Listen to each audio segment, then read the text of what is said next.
The October 13th, 2022 Planning Commission meeting is now called to order. Okay, may I have a roll call, please? Charles, Here. Linda, Here. Jason. Here. Chris, Here. Shannon. Here. And Jeff is out. Thank you, Faye. Now I would like to open the public record for any comments not on tonight's agenda. Is there anybody in the waiting room? It is on the when it's for the and no one raised their hand. Okay. Hearing none, we will move on to the consent calendar. Do I have a motion to approve Planning Commission meeting minutes for September 8th, 2022? I motion that we accept those planning commission meetings. Second. May I have a voice vote, please? Yay to approve, nay to oppose. Yay. Yay. Yeah. 5 yeas to 0. September 8th, Planning Commission meeting minutes. At this time, we're gonna skip a little bit ahead and go to our quasi judicial public hearing first.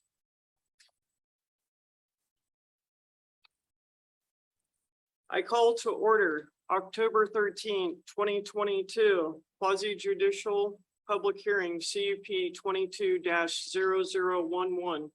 Location 500 North Garfield, Newberg, Oregon 9713 true. Our applicant is Bryce Rosenbaum.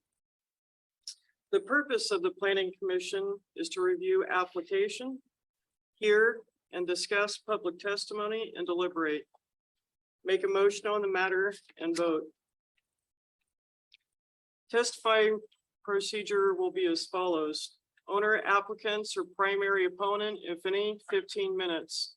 Any proponents, undecided, or opponents have 5 minutes. If anything is read into the record by the city, the time limit also applies. At this time, I would like to call for any abstentions, bias, ex parte, contact, and objections to jurisdiction. Hearing none, may we have the legal announcement? Yes, Madam Chair. ORS 197-797 requires certain statements be made at the commencement of a public hearing. The applicable city and state zoning criteria must be listed. This means that we must advise you of the standards that must be satisfied by the applicant prior to your approval of an application. The planning staff will list the applicable criteria during his or her presentation of the staff report. Persons wishing to participate in this hearing must direct their testimony or the evidence toward the criteria stated by the planner or other specific city or state criteria which you believe apply. You must tell us why the testimony or evidence relates to the criteria. Any issue which might be raised in an appeal of this case to the Land Use Board of Appeals, LUBA, must be raised in person or by letter at the local government level prior to the city approving or denying the application. The law states the issue must be raised in enough detail to afford the decision maker and the parties an opportunity to respond. This part of the law is known as the raise it or waive it requirement. If you do not bring it up now, you can't bring it up at LUBA. Failure of the applicant to raise constitutional or other issues relating to proposed conditions of approval in enough detail to allow the local government or its designee to respond to the issue precludes an action for damages in circuit court. Prior to the conclusion of the initial evidentiary hearing on the application, any participant may request an opportunity to present additional evidence or testimony regarding the application. The Planning Commission will grant such a request through a continuance or extension of the record. Thank you, Doug. At this time, I have a staff report. Sam Goodmestead, Assistant Planner. The case before you this evening is a vacation rental request at 500 North Garfield Street, and I'll begin by entering the entire staff report into the record.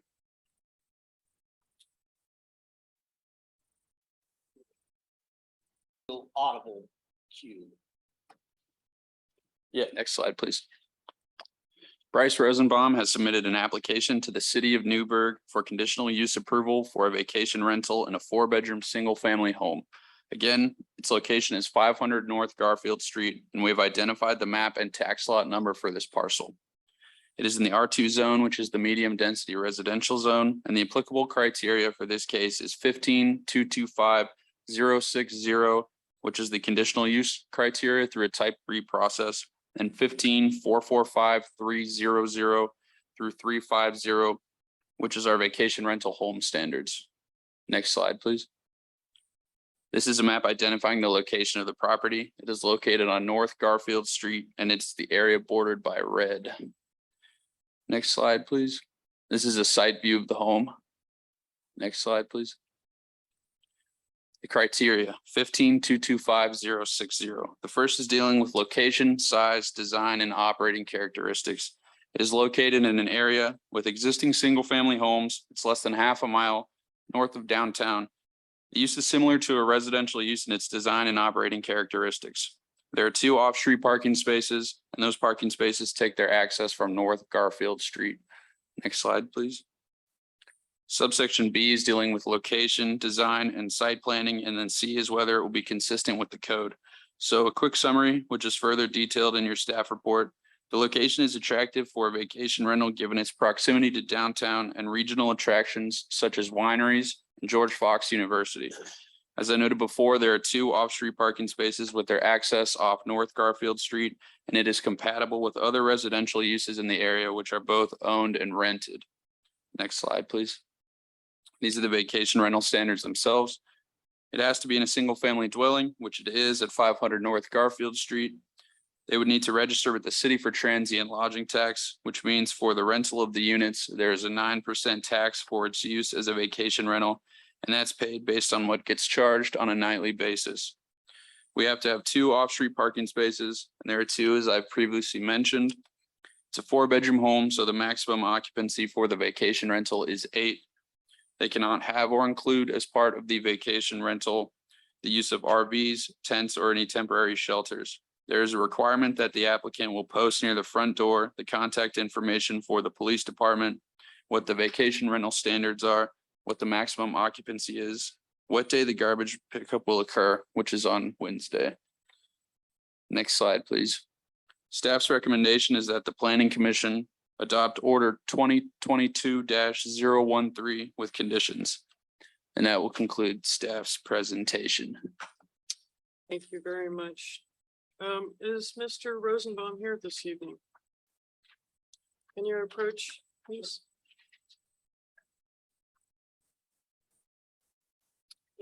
And please sit. Thank you very much. And state your name for the record, please. Bryce Rosenbaum. Thank you. Mr. Rosenbaum, good evening. Good evening. Can you tell us a little bit about your application that you've submitted for the CUP this evening? Sure, just with the intention, as Sam said, of having a vacation rental.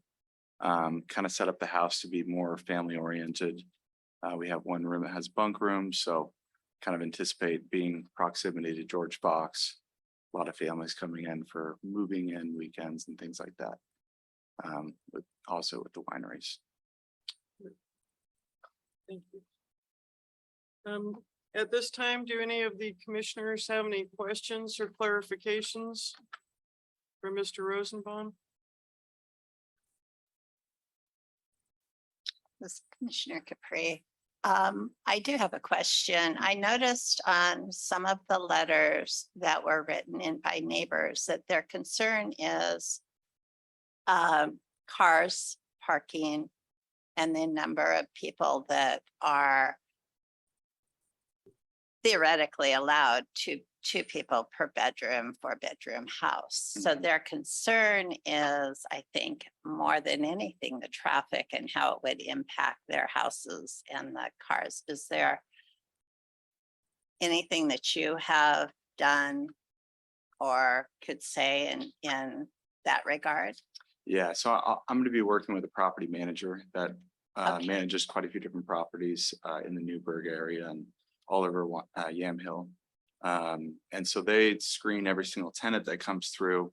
But also as far as on-street parking in the driveway, you can fit 2 cars side by side with an additional 2 behind you, plus 2 in the garage itself. So as far as on-street parking, there's 6 spots in total with an additional 2 on the street there on Garfield.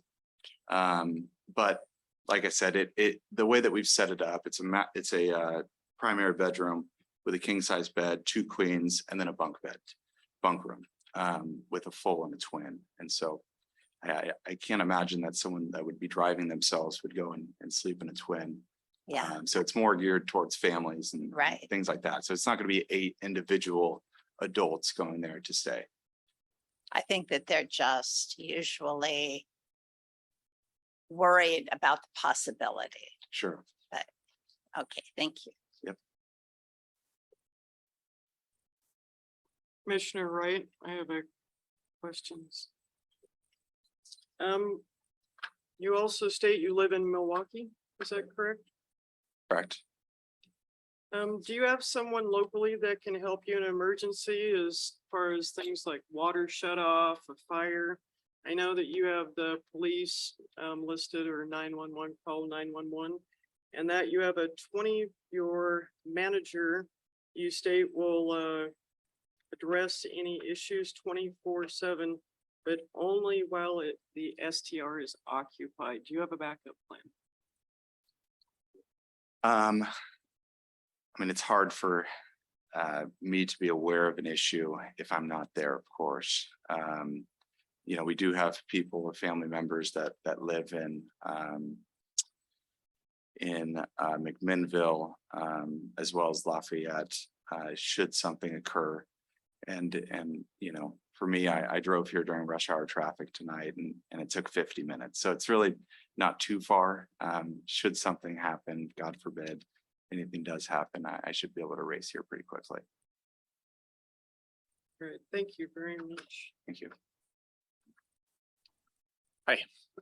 Just it's kind of a background question, not particularly influencing to what your answer will not influence my decision either way. But so this property is for an investment for you personally. Do you have other properties of this same sort of a nature?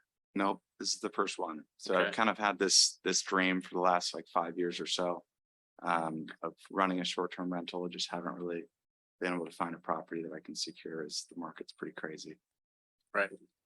And the reason I ask is nothing to do with you in particular, but I'm just trying to get background on, you know, the overall nature of vacation rentals in the city, because of you know, certain concerns the city has about the amount of them overall. I mean, like I said, that won't impact my decision here with you, but we have to consider the entire thing sometimes. So, thanks. Thank you. Commissioner Wright, could you state the name of your property manager for the record, please? Excuse me, vacation. You know, it's iTrip Northwest Vacation Rentals. In the application, I've stated their address, phone number, email. And like I said, he does, or they do manage quite a few properties in the city of Newberg as well as the general county. Okay, thank you very much. Yeah, thank you. And this is Commissioner Newton Curtis. You mentioned that you live about 50 minutes away during rush hour traffic. Do you live in Oregon full time, or do you, or should I say, do you travel out of Oregon a lot, despite living within Oregon? I'm just wondering about the issue of being able to get to Newberg if there was an emergency in some capacity. Sure. Once again, God forbid anything does happen. I am born and raised here. I have a pretty big family. And so if there is a small chance in which, you know, I try to only take, 1 to 2 vacations a year. If there is a small chance that during that time, thankfully I have a pretty close knit family that'd be willing to look after things while I'm gone. Okay. All right, thank you. Thank you. Do any of the other commissioners have any questions for Mr. Rosenbaum?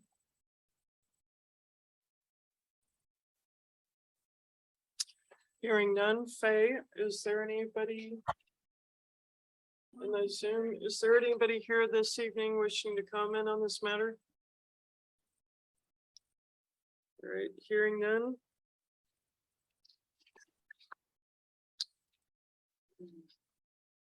Great. At this time, I would like to close public testimony portion of this thing. Thank you very much. Final comments from staff and recommendations, please. No final comments from staff. At this time, the planning commission will deliberate discussion of criteria with facts and findings. Any of the commissioners beyond this room have any thoughts on this matter? Any other comments?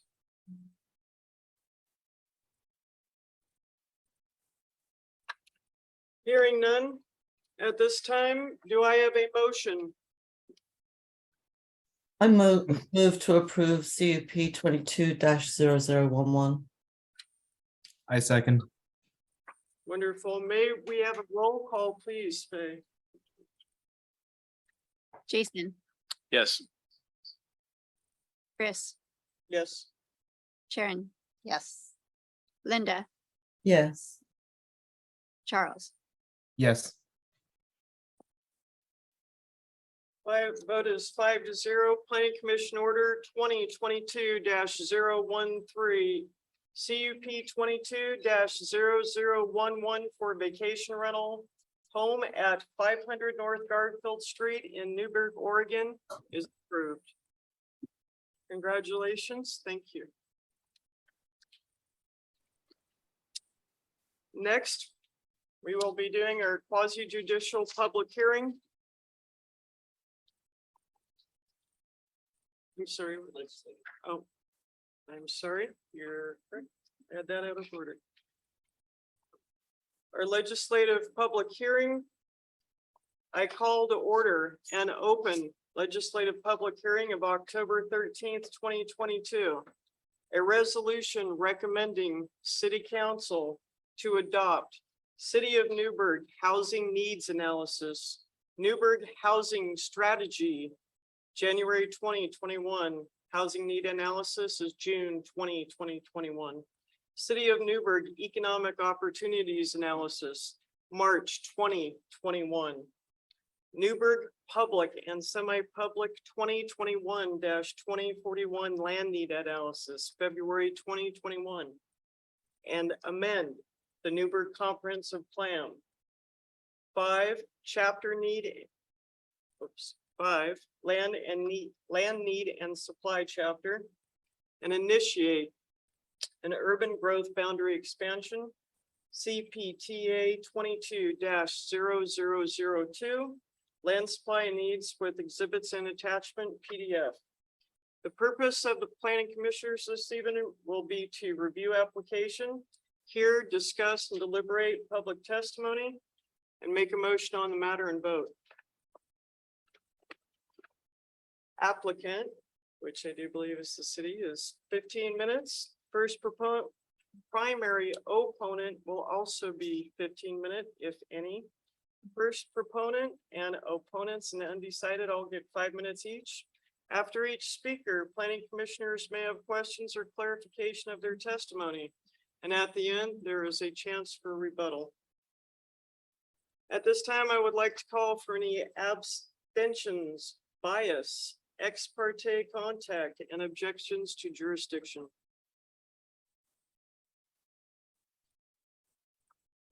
Hearing none, may I have a staff report, please? Thank you, Madam Chair. So we'll pull up the staff PowerPoint.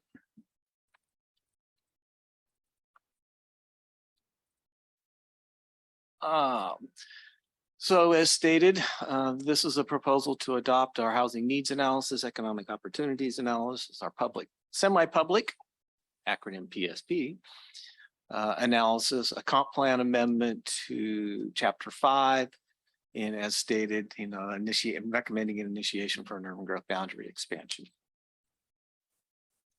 So, as the chair had mentioned, this proposal adopts the housing needs analysis and the Newberg housing strategy, which we completed in January of 2021. It adopts the Newberg economic opportunities analysis, which we completed in March of 2021. Adopts the Newberg public and semi-public land need 2021 through 2041 analysis, which we completed in February of 2021.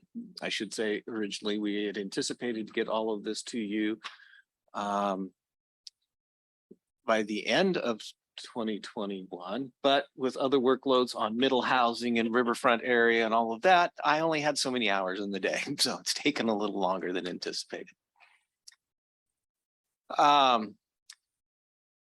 It amends, again, Chapter 5, the land need and supply section of our comprehensive plan. And so what it does is it pulls the tables and so forth out of those documents and puts those into the comprehensive plan. And it took a different approach than what was in there.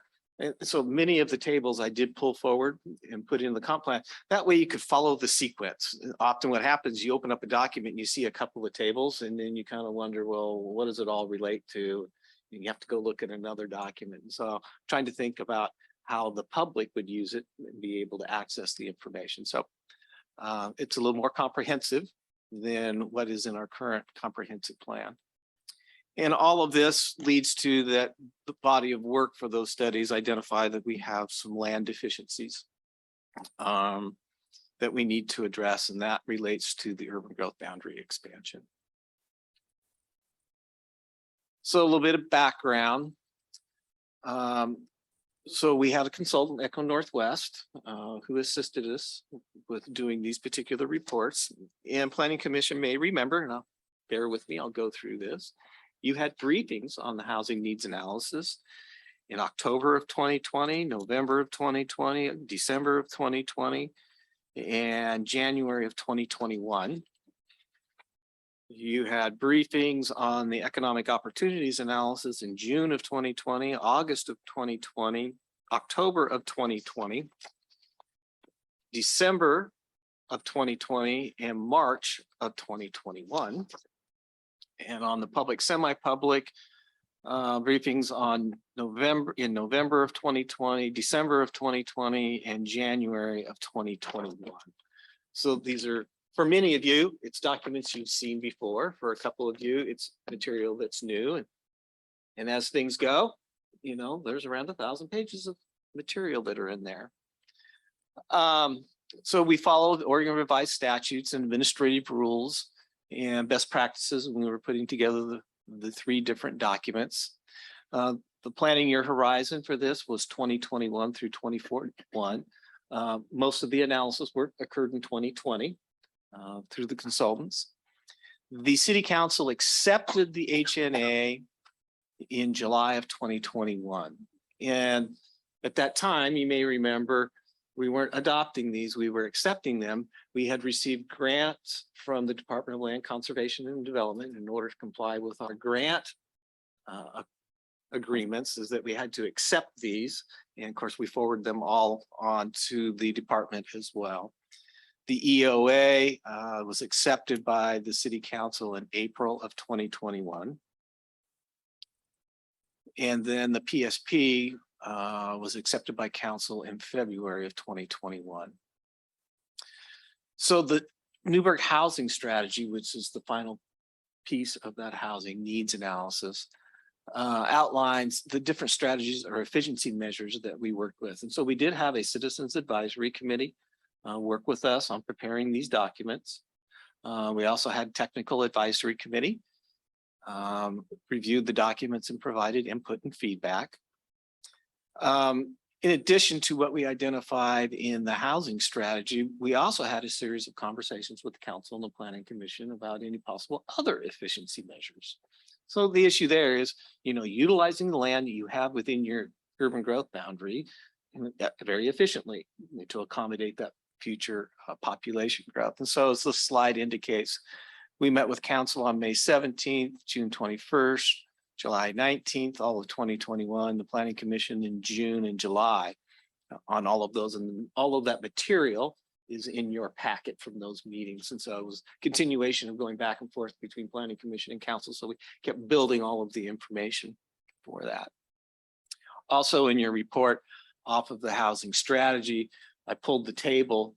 And so you can see and identified in the right-hand column in your staff report, those things, those efficiency measures that we've already completed. So we've been working on this while these documents have only been in the accepted stage by the city council. We also did a housing work program. And so we spent about a year working with our Affordable Housing Commission on that. That was brought forward to the city council in November of 2020. At the time, that work program identified 43 items. Some of those came out of the housing strategies. Other things were new. Some of it came out of those discussions in part on efficiency measures. That list has now grown to 50 work items. And so our housing planner, Mary, is working on those. And so the first one we're doing is a housing production strategy. We're doing a code audit for multifamily housing. So we have clear and objective standards and then a discretionary track. So we also had a conversation with the city council back in July of 2021.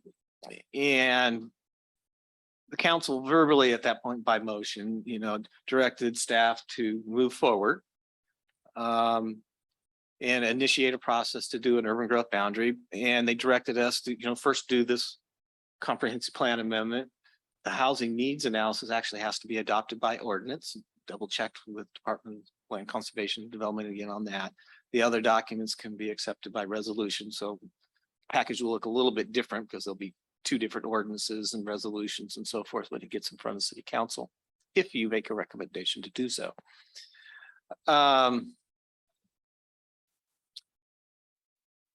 So the comprehensive plan amendment, I didn't get into all the details because there's many pages, but I will hit the topic highlights of the sections that we are amending. So the land need and supply in our buildable inventory. So we're amending that with the new information that's pulled forward from the 3 documents. The land needed supply, the residential land needs. So we're updating all of those tables, pulling out all the old tables, putting in the new data. Similarly, for the residential land needs, the planned residential densities, updating that information. Again, it's all in your packet. Then under the residential land need is being amended, number 3. Then in the land need and supply for the housing and residential land needs, we're amending that, replacing it with the updated information. Doing a similar process then for the commercial.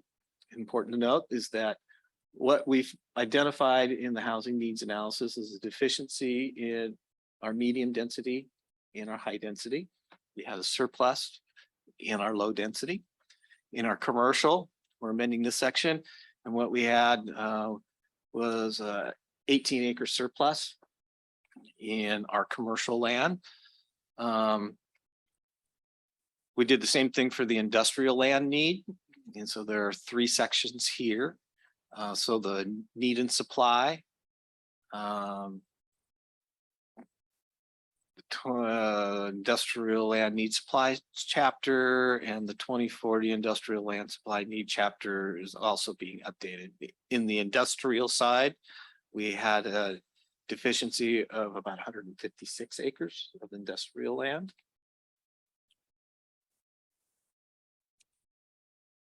Then we had to look at the institutional, so that's the public and semi-public, and so we relabeled it essentially for the public, semi-public. And so looking at the needs for parklands, for state facilities, county facilities, city facilities, transit facilities, and so forth, and calculated what we needed for that land and in what comprehensive plan districts that land would be needed in. And then there's a final kind of summary section in all of this, which is the overall land need and supply summary. We had to address the statewide planning goals, and so that is included in your packet. Staff's analysis is that we've complied. We also had then review the Newberg comprehensive plan. The analysis that's in your packet indicates that we comply. We also had to look at chapter 15-100, which is our process. So this is a legislative process. It's a type 4. And so that's the hearing you're having tonight. And if you recommend, it would go on to the city council and they would have a legislative hearing. So with all that, just again, entering the entire staff report, all the attachments and the exhibits, because it's a big thick packet of stuff into the record. So staff's recommendation on this is to adopt resolution number 2022-382. And what's on the slide is just listing out the different plans and the comp plan amendment, and then initiating urban growth boundary expansion. There were 2 supplementals that were sent out yesterday. So the first supplemental were comments from Friends of Yamhill County and Thousand Friends. The second supplemental that went out, which is also on the project webpage, was from the Fair Housing Council and the Housing Land Advocates. So that was the second piece of that information. There, I will stop, Madam Chair. Great. Thank you very much. Really quick, is any part facing this way on the side of the building? Which one? The opposite way, the facing towards. Okay. Did no one park that way outside? I'm in the parking lot. Yeah, on this side of the street. Yes. Okay, you'll need to turn your car around and face this way. Yep. Thank you. Ray.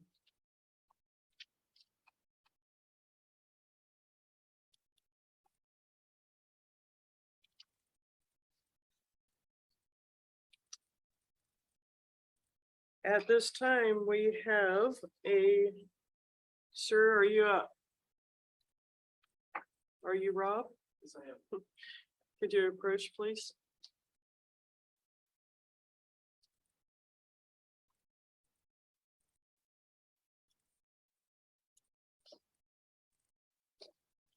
Can you state your name for the record? My name is Rob Halliburton. I'm representing Friends of Yamhill County. Would you consider yourself a proponent, opponent, or undecided, or primary proponent? A little of all. I mean, this is a legislative matter, so normally you don't need to. Of the 1,000 pages that you've got, hundreds of them we're in favor of, and there's a handful that we're not. So we're in favor of the city moving forward with an updated comprehensive plan. Absolutely, we are. There's just a few details we think you can get better. And first off, I'd like to address the supplemental one that Doug called it, which was comprised of 2 letters from Friends of Yamhill County and Thousand Friends. First, I'd like to address the one that concerns the economic opportunities analysis. That original letter was from 20 or more months ago, and we didn't see it attached to the staff report. Well, we got our wires crossed at Friends of Yamhill County. We sent an obsolete letter. I apologize to the Planning Commission for any time you spent sending that, because it's been superseded by amendments to the EOA, and those comments are no longer valid. And I'd like to withdraw that, just the letter regarding the EOA. We don't have any further comments on the EOA. Apologize again for that. It's sort of embarrassing. And then I got my wires crossed with Doug and got sent out. So here we are. The other letter in that packet is in reference to the housing needs analysis, the package around the housing needs analysis. I would like to summarize the comments that we made there. These are actually in a letter that we sent to the Planning Commission back in, I think it was late 2020, but again, just briefly. Yamhill County, our Friends of Yamhill County works to protect natural resources, and we strive to maintain and improve the quality of life in Yamhill County for both its urban and rural residents. We strongly support the city's efforts to pursue solutions to its housing needs. We all know that there are housing needs there, that you're rent burdened, and as in many other parts of the state and the country, we have a problem with affordability of our housing. And so we're strongly in favor of doing something about that. We're interested in ensuring that Newberg is in a position to optimize the number of dwelling units on its residential lands and increase opportunities for housing on existing residential land in the city. This has multiple benefits, including supporting affordability due to increased density and less land, something Friends of Yamhill County is always interested in, that when you move to the UGB phase, that you would have less land need and convert less rural land for urban uses. In terms of support, we particularly want to call out the housing strategies. We think there's lots of good work in there. We commend the city for the work, especially that it's already starting to implement some of them, and they should have short-term and long-term benefits to the housing affordability for the city. But then onto those things that we do have a little bit of problem with. One is the density. The forecast for the density of development during the planning period in the housing needs analysis is the same as the historic density. The housing needs analysis doesn't explain why it determined that the future historic residential densities will meet housing need over the next 20 years in light of the fact that historical densities have not met the need. The housing needs analysis includes recognition of the need for more affordable housing and that the demand for denser housing will increase. So there are findings in the housing needs analysis that suggest that development during the planning period will need to be more dense than the city has experienced to this point. So we recommend a more thorough analysis of the future density needs for the city in the housing needs analysis.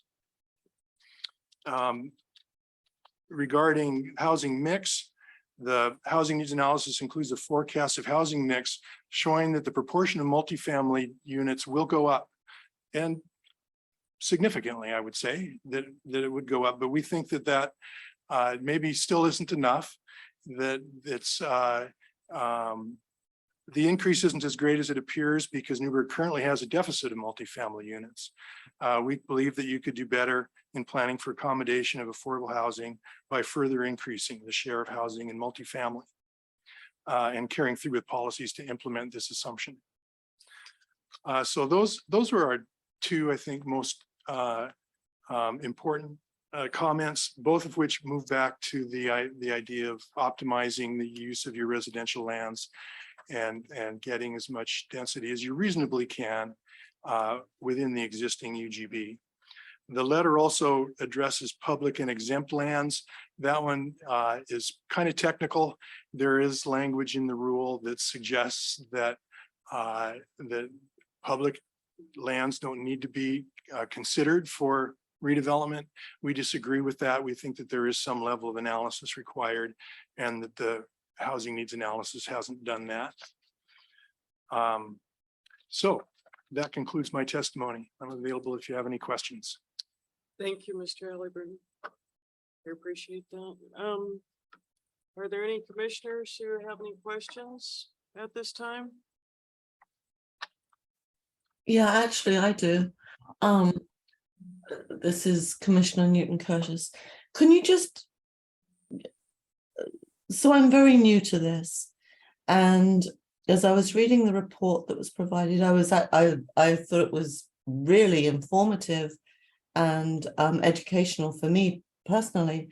But in the last kind of bullet point that you made, could you expand further on that and kind of give me more information about what you mean? Regarding public lands? Yeah, and the you mentioned the UGB, the what is that? The Urban growth boundary. Boundary. Yeah, if you could give me more information about that, and what you were thinking there. So yes, thank you. The public lands that we're thinking of includes uses like schools, I don't, hospital, maybe other public uses that may have considerable vacant land around them. And they may already be zoned residential even. And so we believe that some of the future residential need can and probably will be accommodated on some of that land. And that the housing needs analysis should recognize that. Again, the rule isn't very well, the state administrative rule isn't very well fleshed out on what that analysis would entail. But we believe that there's more consideration of those opportunities needs to be considered in the housing needs analysis. And this relates to the urban growth boundary.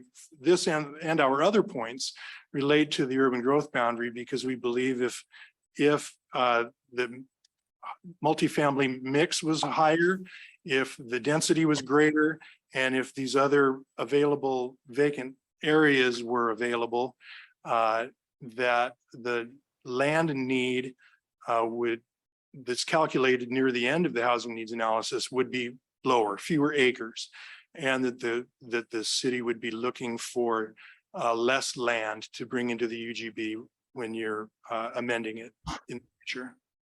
Does that answer your questions? Yeah, that's great information. I appreciate that. Is there any way I could make a follow-up question? So if we were to increase density within the city, what downsides do you see to that? Or has that been taken into consideration?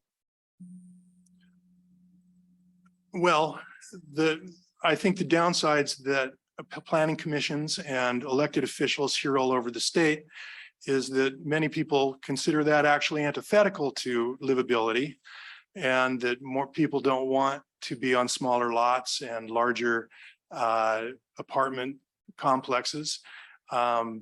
And we believe that that is largely a design issue, that it isn't inherent in the higher density, that livability goes down, that there are things that a city can do and the developers can do to maintain livability while also using the residential land more efficiently.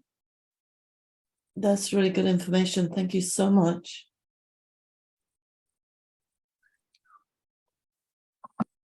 Are there any other questions, comments from commissioners? I have a question for Doug. Doug, I have a question for you regarding the use to increase the density of residential lots. Is not the city handling that with the increased AUDs and or ADUs and the cottage cluster designs? Yes.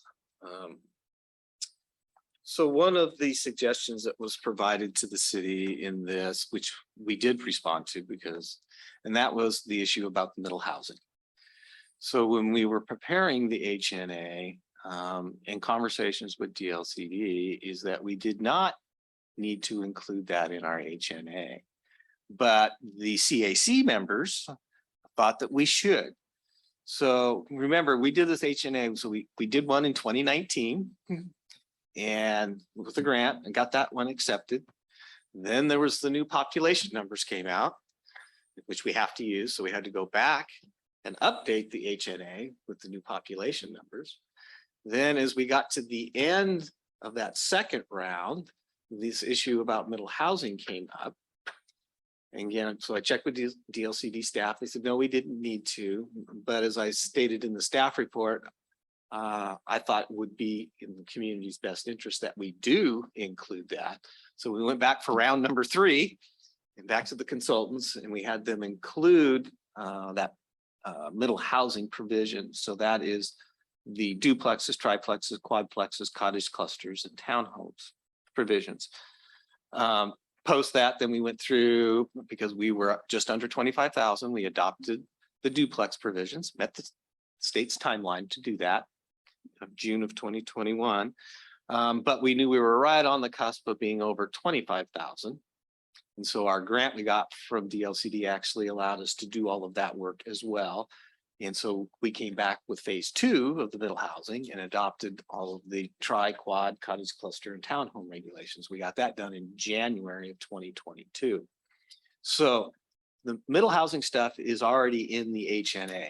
The consultants, when we ran the number, we used the 3% of future housing over that 20-year period would be middle housing, and it turned out to be something like 57 or 58 units.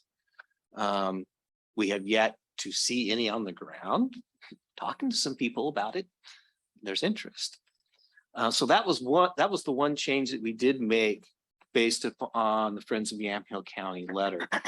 In conversations with our consultant on the other issues we raised, it comes down to there's a difference of opinion. And Friends of Yamhill County would like us to do this. We believe that we complied. So we didn't make any further changes based upon their letter.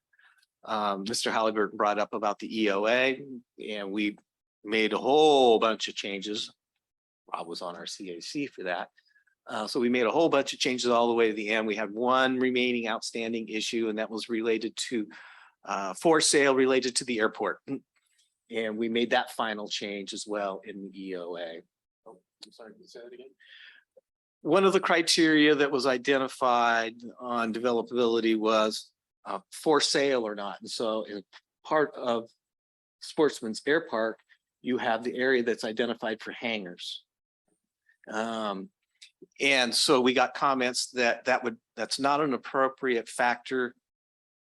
Correct me, Rob, if I'm using the wrong phrase, was not the correct factor to use in that situation. And we went back and looked at that and said, yeah, we agree with that. And so we removed that factor out, but it only applied to one small area of our overall industrial land base, or what we call public and quasi-public. There are other portions in the airport overlay that are for sale. And so we had all the factors and analyzed all of that and looked at what could be developed out at the air park on a for sale, and in the regular market as well. So that's where we ended up in 2021 on all three of the documents. Thank you. Commissioner Wright. Okay, page 22 of 361 CPTA 22-002. And the CPTA page 22. I just have a question. These were not included undeveloped 3,000 square feet or less tax lots. Too small to practically have a dwelling unit less than 3,000 feet buildable areas of tax lots after removing constraints that are less than 3,000 square feet or inaccessible tax lots. And according to our code, our townhouses across the board, R1, R2, R3, RP, and AR are at 1,500 square feet. So do you know why they were excluded, Doug? That came out of House Bill. Came out of House Bill 2001. So these documents were prepared prior to us going back and address it's inherent in Oregon's land use system. This isn't a personal opinion. We do these studies and analysis at a point in time, and they're fixed. And the next day, the world changed. And it changes the next day, and it changes the next day. But we have to go back and look at, the data and the analysis we did all in 2020. Otherwise, you're constantly trying to update these things repeatedly over and over and over again. And you can never get something done and get it through an evaluation process or approval process because the world has already changed. As I noted in your staff report, if we go from where we were at in 2020 on the data, we've continued to grow. And we've had more residential development. And so our surplus, again, it's not relevant because we have to use the data that was created. But, where we had a surplus of roughly 35 acres of low density, we're probably down to around 19 acres. Our commercial, where we had the surplus of, roughly 18 acres, that's down to probably about 11. right now. Our industrial has stayed the same because we have not seen the but that's just the dynamic. The world moves on. Thank you. You answered my question. Thank you. But I think another piece, and can't remember if we talked about this with the CAC on the housing needs analysis back in 2010. The city was not meeting its targets. And so in our comprehensive plan, it has a target of 4.4 dwelling units per acre. For low density residential, it has a 9 dwelling units per acre for medium density and 16.5 for high density. And so the staff was here at the time when they did a evaluation, is we were not meeting our targets in our low and our medium, really close on our high density. And so at that time, they went through a process and they changed the lot sizes. So the low density residential went from 7,500 square feet down to 5,000. And our medium density went from 5,000 square feet down to 3,000. So when we did this evaluation on the HNA, all of a sudden it started bringing our densities up closer to what those targets are. Again, they're targets. They're not hard and fast in the comp plan as it's written. In this evaluation, we also found that in our high density, we were exceeding our 16.5. So it's true, the committee spent a lot of time talking about more multifamily. Historically, about 72% of our housing stock is detached single family. And over the next 20 years, new housing plan brings that down to 60%. I believe it was, and it increases our multifamily. And so that kind of responds to Mr. Halliburton's comment about having more multifamily. We recognize that the committee worked on that and said, yes, we need more multifamily housing.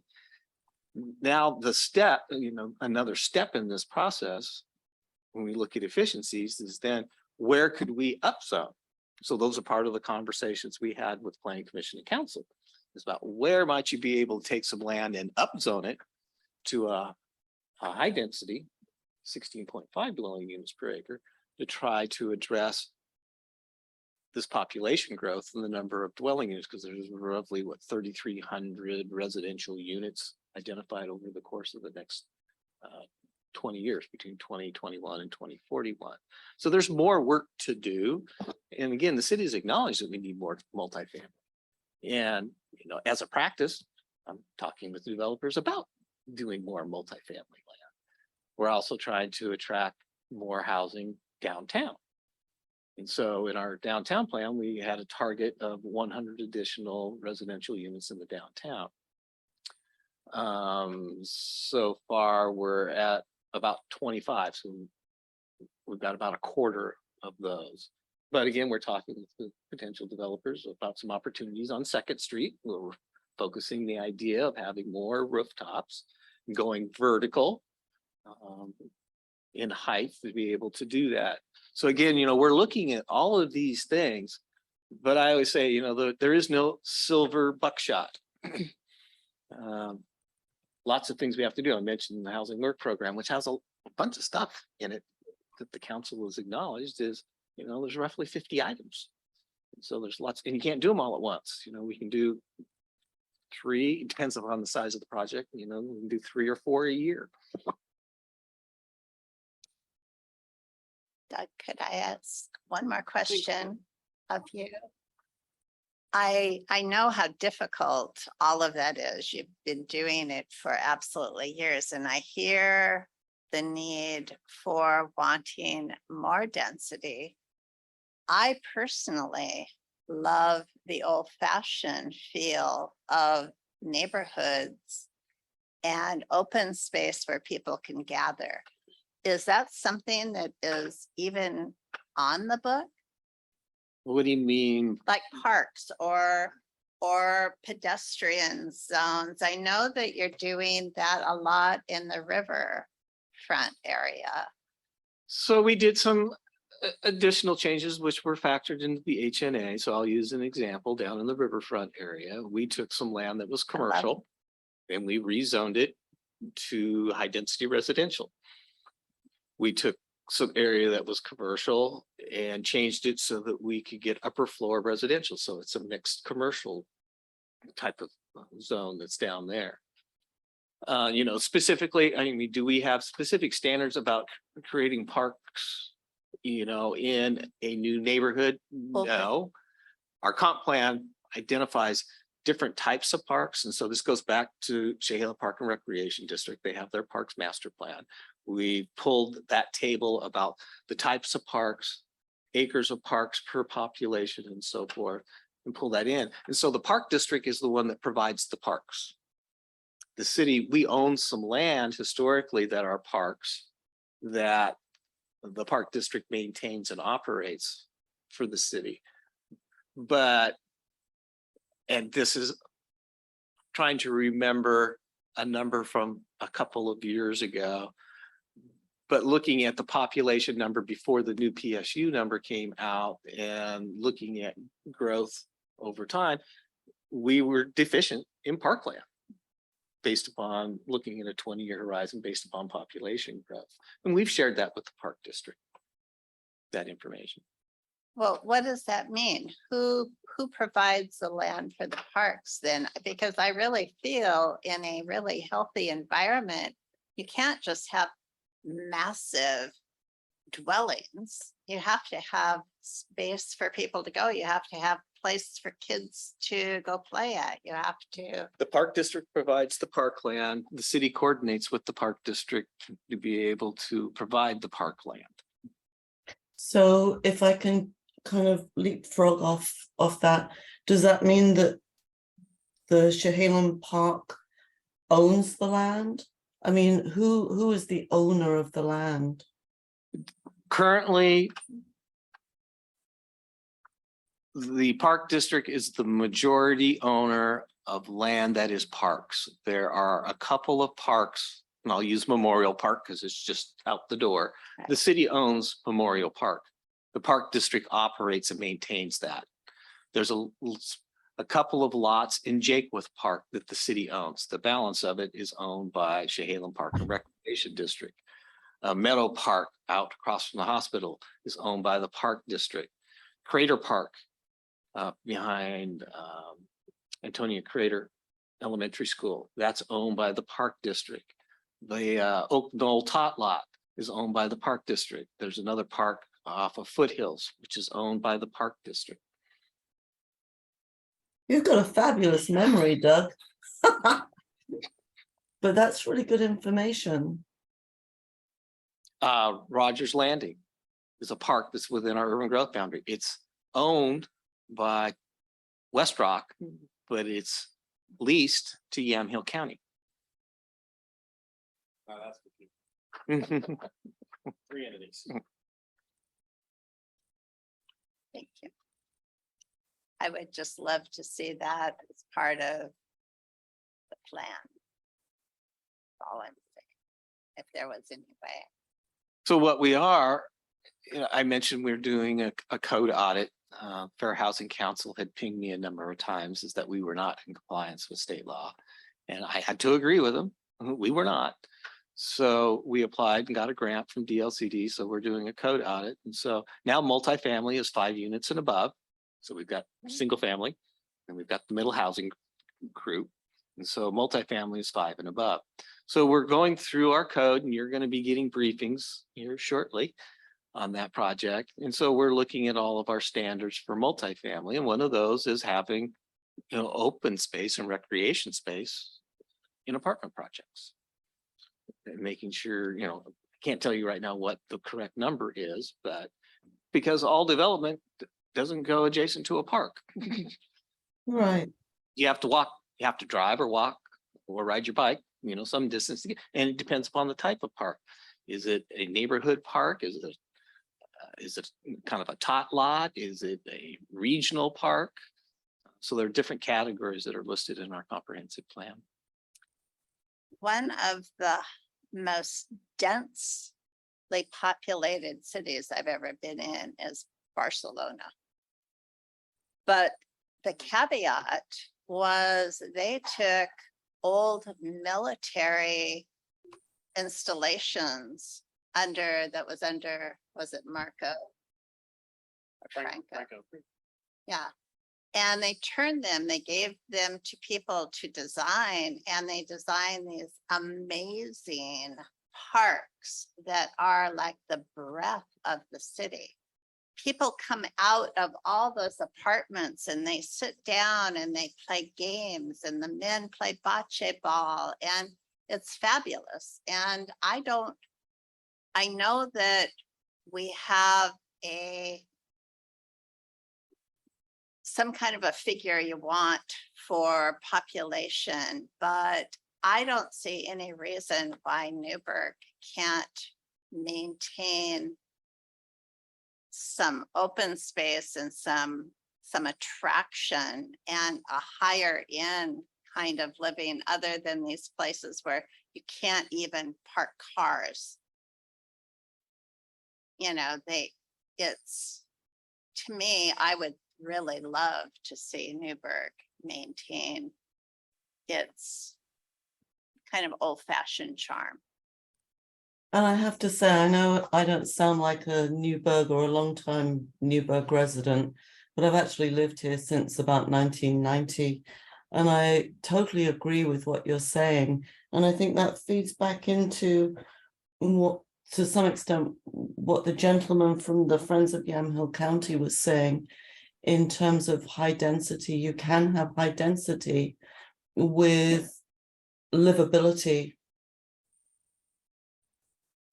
And that's just my opinion. Yeah, I agree. Yeah, one of the things that people don't like in Oregon is density. I mean, we did some early survey work and some very pre-UGB activities. And we did some polling of citizens. And so those lot sizes that I was mentioning, about 5,000 for this low density and the 3,000. And it wasn't a scientific survey. It was not statistically valid, but we were trying to get a temperature of the population. And they said, it's enough, no smaller. It'll be stacked on top of each other. And I'll use the word like firewood. It's like, okay, we listen to it. And part of that, at least from a staff perspective, is when we were talking about, increasing our amount of multifamily land, because it also addresses an affordability issue. Not everybody can afford to own a home, especially today's current interest rates, is where do we put that? And so you may remember is that we adopted in 2016, I think it was, or 2017, a provision that if you annex land that's 15 acres or more in size net, so you take out stream corridor designations, is that 10% of that land area, so an acre and a half, has to be for high density residential. Then we had to, as part of that, we had to do a whole evaluation of how many parcels do we have that size or not, or what combinations of abutting property owners might want to annex at the same time that might be able to do that. And we had a whole report that came forward. Planning Commission sitting at the time saw all of that. Jason remembers it, and went to the city council, and the city council ended up adopting an ordinance and put this new provision into our comprehensive plan. It's like, okay, but since then we have not had anybody, and it only applied to land that was designated for residential. We had never had one that's 15 acres or larger get annexed. We did a big annexation down on the riverfront for industrial land. And even the residential that was designated down there at the time, well, it was commercial, not residential. But again, we did some trades and did some efficiency things to get mixed commercial so we could have residential above. And then we took some commercial because we had a surplus. And we said, no, we'll get high density residential of about 4 acres or so. There was River Run Phase 3, and we were talking with them about possibly upzoning that from medium, changing the comp plan from medium density to high density so we could get some apartments down off of Waterfront Street as part of the whole riverfront. And in the end, they did not want to do that. But it's not that we're not trying to do these things, but we also have some market forces that are there. If the property owner doesn't want to do it, it's challenging to just come in and just say, we're just going to change it. Doug, correct me if I'm wrong, but I seem to recall directly after that time that we made those annexation changes, that the next step of that would have been expanding the urban growth boundary at that time to increase the possible supply for people to have annexations to put into the city. And at this current time, without an urban growth boundary exchange or expansion, there is no property to take advantage of these rule changes. So here we are. There was that conversation at that point in time as well. Commissioner Wright, Doug. How often has, say, a school here in the city ever sold off any of their property? Or we only have one hospital here. And as far as I know, they've retained all their holdings for expansion. Do you know of any hospitals or schools that sell off property? In Newberg, I am not aware of any. I have not seen any records. Doesn't mean something might have happened somewhere in the past. Remember, there was the old Rennie School and it's now gone. It's basically sports fields for the school district. It's they bought some land where they were gifted some land out off of Wilsonville Road that they own. But so my time here, school district has not disposed of any of their real estate assets. The hospital, of course, when it moved out and bought what they bought, when we did the EOA, the question was raised about future development in there, and there's an historic overlay on a portion of that property. And so we went back based upon the questions that were being asked by the CAC and the technical committee for that. And we went back and added some additional future expansion opportunities on the hospital campus. Of course, they have, also built their new medical office building. So they have some room, the grassy area out front along 99, that might end up as a building. There's some stuff on the backside of the hospital that we captured and accommodated in the economic opportunities analysis for future expansion. The council and you as the planning commission also had conversations around the hospital, because as you have a growing population and you have aging baby boomers, All in the room. is that, there will be more healthcare needs. And so, we had a very high level conversation about how do you do that around the hospital so that you're kind of capturing and creating that node of here's your healthcare services. I've done that in some other places I've worked. Again, don't know exactly what the answer is, but at least we've got it on the radar. So, as you know, I'm very new to all of this. And so from what you've said, I know there's a lot of history here that I have no knowledge of, but has the city reached out to ask if any of these different entities, the schools, the hospital, and so forth, would be willing to give up portions of their land for development, for residential development? Is that what you're saying, or am I misunderstanding? And I apologize, my brain's a bit foggy right now. I've got a cold. The answer to that, Commissioner, is yes, I have. The hospital is looking for, future hospital expansion for medical care services. But they also acknowledge that they would like to have their healthcare workers, live and work in Newberg. And so where do we accommodate that at? The school district, and not with this administration, but the prior administration, yes, we had conversations with them about opportunities for any housing on their school sites or any of their properties. And it came back, no. The only one area that there is down by their maintenance shop. They've got 1 acre of underutilized land behind a couple of their shop buildings that could maybe be possibly, but off of 1 acre in the R2, it's 9 units. in the facilities master planning process I participated with the school district, they, in the future, we're actually looking at potentially a new school where Rennie used to be. Mhm. So that's kind of the dynamics. I mean, school districts typically are doing 10-year plans. Land use, we look at 20 years. School districts kind of on a 10-year cycle. And the real estate assets they have, you know, to go buy more land is more expensive. It's expensive for them. When you already have the land, can you put school facilities on it? Because you already own it, so you don't have to go out and buy more dirt.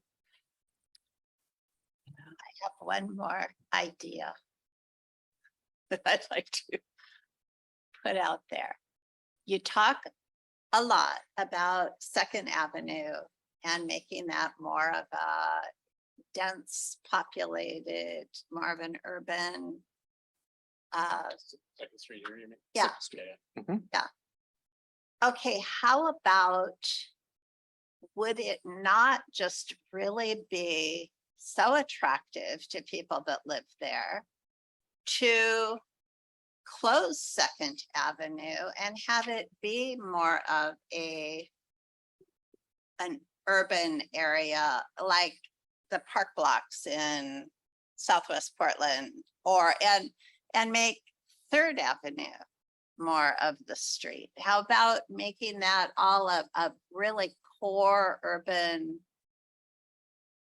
So the response I could give you to that one is Third Street does not go all the way through. Otherwise it would go through the parking lot and through the public safety. We vacated Third Street in order to build this facility. Second Street is an alternative route for ODOT. So we'd have these conversations. So it's a good thought. Trust me, we've looked into it, especially when we were doing the downtown plan. And so if there is an accident that's occurring on First Street in the downtown, the alternative route to move traffic is down Second Well, you Street. could always open it up. It's like in Greece, you have places that are pedestrian streets, but cars can go through. Mhm. It could go through, but it primarily would be more of a park or a pedestrian zone with, You know, if the planning commission wants to make a proposal to the city council to go back and amend the downtown plan and I would somewhere come love up with that. money, we can go back and look at it. Again, when we did that plan, we looked at what we could do with Second Street, I and just think there's that- competing issues. You've got a fire station, you've got a police, their emergency response routes are down Second Street and Howard Street for both the fire department and here. So there was conflicts there. It was an emergency route, backup detour route on First Street to get through downtown. And so you start to layer these things over, and you know, there's always some kind of solution, but there were so many things going on Second Street. So we backed up and said, okay, given all of these particular issues, we still want to get housing on Second Street. In the commercial, and it only goes a half block. It doesn't go all the way to Third because there's a dividing line. Mid block is south is zoned R3 and north is zoned C2. And so we rewrote regulations along Second Street because we had these convoluted provisions that said you had to have X number of linear feet of commercial storefront space on there. And I talked with developers and they said, no, we want to do it. You know, if we want to do it, we want to build residential or we're going to build commercial, but to have what the so we got rid of the regulations. And the apartments down on Second Street, the new ones, the 19 units are there. They had to build under the old. And so there's one unit that's a live work unit to try to meet the standard at the time. I would We've see talked with all of Second Street like so we've that. talked with other developers and some want to do just pure residential apartments or duplexes with an ADU on the back. Some looked at it just for commercial. So different developers look at things differently. It would just be not really something that I think the developers want to make money. So I'm just talking about a plan that would make Newberg fabulous, not the developers rich. So I'll go back to my, Right, you know, they would get rich because it would be so cool that you could probably do really high-end places down the line. so again, I think I go back to my comment, Commissioner. If this planning commission wants to make a proposal to the city council to revisit the downtown plan, you can do that. But then where's the money coming from? Because when we did that plan, we got a grant. You We built live off it up. grants Right. in smaller rural communities to be able to do all this stuff. So I'm not saying your idea is wrong. Yeah. It's time and money and expense. And does the overall community have the same vision and view that you have or Yeah. not? I don't know. I think though, I mean, honestly, Doug, this is on an opinion. It's not based in you know, research evidence. I think the population of the city does want to have an aesthetically livable environment, which is why people have come to Newberg. I mean, and so I totally support everything that the commissioner is saying. My concern is that we develop into an urban sprawl that looks like, you know, Tigard, or even worse, California, particularly with the expansive population. And I think there are different ways to do that. And so, yes, I agree with you. And I hear what you're saying about grant money, because I personally live off soft money. But I think, you know, some expense up front to look at the future livability of generations to come is essential. And so I think it might be beneficial to rethink things a little bit. And if that means a proposal, maybe that's what we should do.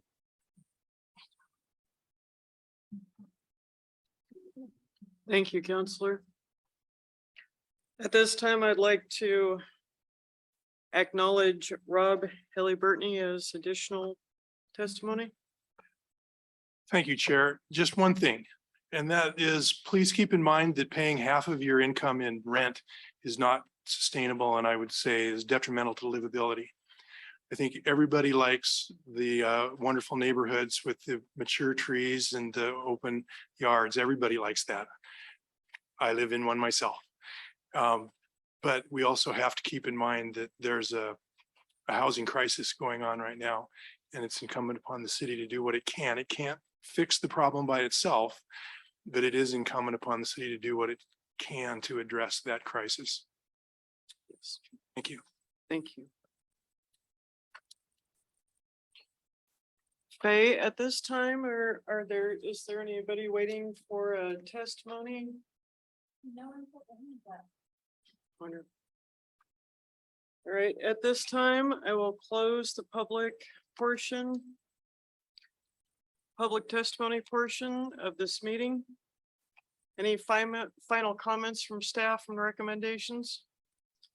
No final comments. As we indicated in our PowerPoint, staff's recommendation is adopt resolution number 2022-382.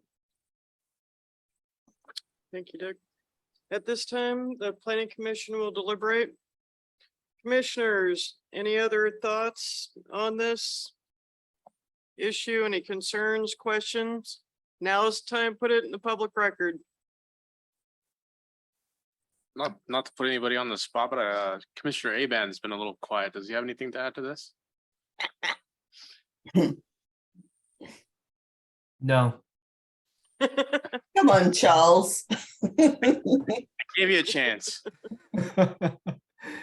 No, I've been listening to everybody, and I think one of the things that that's been going on specifically with this, specifically to the housing needs analysis. I mean, I've been on this commission for about 2 years now, and there's been a lot of work that staff has put through to get this to where it needs to be. So I honestly think that they've checked a lot of notes back and forth, and have done a lot of research to get it to where it needs to go to. But that's my 2 cents. Thank you, Commissioner Aban. Any further comments from commissioners? Do I have a motion for October 13th, 2022?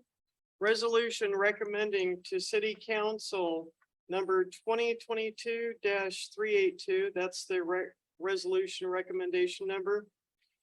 To City Council amendments to City Newberg Comprehensive Plan, Chapter 5, initiation of UGB expansion with CPTA 22-0002. Madam Chair, I move that we adopt resolution number 2022-382. I second. We have a first, may I have a second? Faye, may I have a roll call, please, by roll call vote? Linda, Abstain. Jason, Yes. Chris, Yes. Sharon, Yes. Charles, Yes.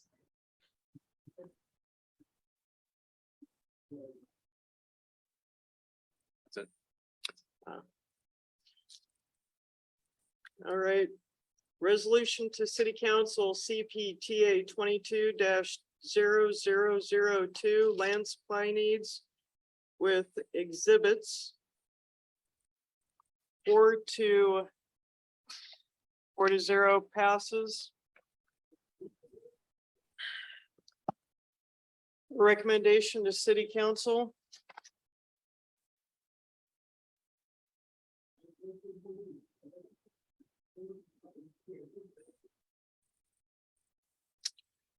Thank you. I really appreciate your bringing this document to our attention. It had some, speaking of wonderful things, it had some excellent and wonderful points that were brought forward to this commission. It is quite appreciated. Thank you for your time.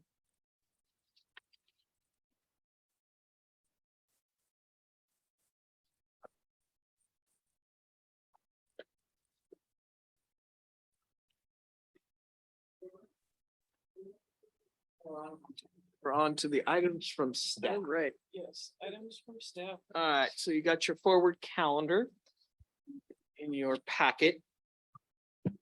So your November meeting. We're gonna have a briefing on the housing production strategy. We had a meeting, we're gonna have another meeting. So there'll be new information. So we met with the Affordable Housing Commission on that project. We have a conditional use permit, so that's quasi judicial. Keep that in mind. I may or may not have a briefing on an application that's going before the Newberg Urban Area Management Commission on an urban reserve designation. So they've got a hearing later this month. So we'll see how that all goes. December. Sam's working on the middle housing land division stuff, so we might have that ready for your December meeting. That'll be legislative. And then we've got the water master plan amendment for the new water treatment plant. So we're working with the consultants on that. It's not gonna be 2,500 pages long. Is it? It will be not 25. $24.99. There you go. And I don't have on here, but the code audit. So, you know, the planning commission has the other role of being the citizens committee for the code audit work. So we're working on that as well. Well, thank you, Doug. So what would we do to apply to city council to relook at the development of Second Street? My suggestion to you would be to develop your next meeting. I'm so sorry, I can't hear you. My suggestion to you would be to, between now and your next meeting, if somebody wants to prepare some type of motion, you could bring that back to your November meeting and put it on the table, and planning commissioners can talk about it and see if you want to pass something or not. And it's only a recommendation. Okay. All right, at this time, I would like to know if there's any other items from commissioners. All right, Planning Commissioner Wright. I've received an invitation for the Planning Commission from Tony Bruce, Chair of the Traffic Safety Committee, to join in their meetings and listen in and maybe chime in and listen to some of the issues going on there. When I looked up the Traffic Safety Commission, they have an absolutely wonderful committee there that is specifically to bring issues from the public to this commission and then to our attention. And it also contains some total incidents that police responded to involving a pedestrian or a bicycle involved in a crash. And after my spouse has gotten into 3 bicycle wrecks, I am looking forward to joining the Traffic Safety Commission and listening to what is coming about there. This is absolutely wonderful information, and I know you guys have been involved. I appreciate all the city's input and everything and hard work. It's a lot of. The Traffic Safety Commission has one of their items to work on a program for complete streets. So it kind of plays off of Commissioner Capri's comments. And so they would, I've talked to Mr. Roos, I was at the Traffic Safety Commission meeting. And kind of his big ask is, does the Planning Commission want to create a subcommittee between the 2 commissions to work on this complete streets concept? It could entail, each of the groups maybe attending the other group's meetings to talk about complete I'd like to streets. do that. So when we talked about it, I suggested to that chair of the TSCs that they reach out to the Planning Commission chair to start some dialogue. Yes, thank you, Doug, for suggesting that to him. I really appreciate that as well. So complete streets concept, you might want to go look at some of their documents concerning that. Their next meeting, I do believe, is November 14th. Yep, November 14th. It's a Monday at 7 p.m. And I do believe competes with city council. Or are they offset? They're offset. Wonderful, offset. Yay. So yes, I personally would like to join in myself. I can't ask any of the commissioners to go above and beyond their already volunteer time. So we might want to talk about that next meeting. Commissioners? Yeah, And- the Traffic Safety Commission usually meets on a quarterly basis. Okay, so this is the only one, and I noticed that they've had meetings almost every month this year. Is They've had that some meetings that have unusual? been canceled and so Oh. forth, so they've rescheduled. Oh, things. okay, well, that makes, okay. It made sense, because I looked at their criteria, okay. All right, at this time, the October 13th, 2020 Planning Commission meeting is now adjourned.